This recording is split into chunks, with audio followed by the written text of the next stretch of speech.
what are the kind of challenges you faced after becoming leader, like as a chief commercial officer at Cure? Because there's a lot of revenue that came in between. Probably you must have had a lot of challenges, right?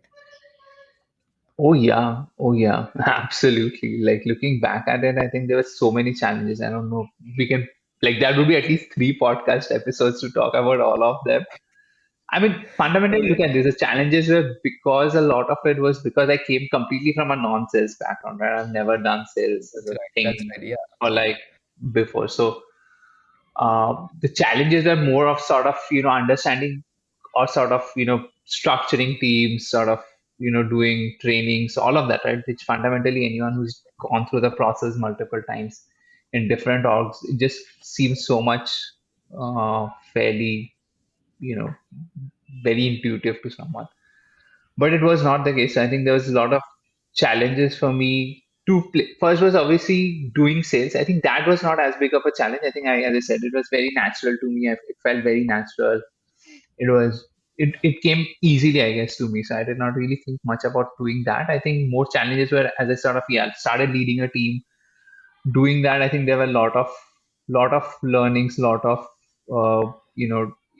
pieces around how do we, for example, how to structure teams, how to structure incentives, how to do your projections, all of that, right? I think so. There were like everything that you potentially do as a sales leader, which is a lot of organization management. I think those all were fairly big learning blocks for me. I think I sort of went through all of that motion.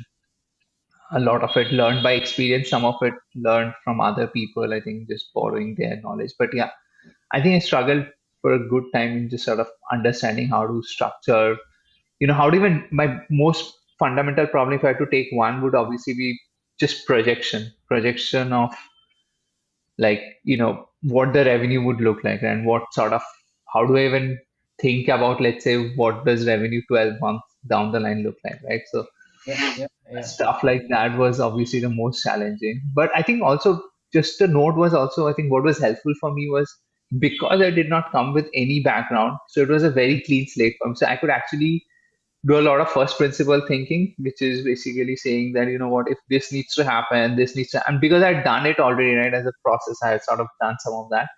So it Yeah. became that way a bit more like I could actually rely on that experience to sort of create a lot of things which by default would not make a lot of sense in a natural conventional sales process. So yeah, there were pros and cons, but I think the biggest challenge was obviously just doing projections and predictions.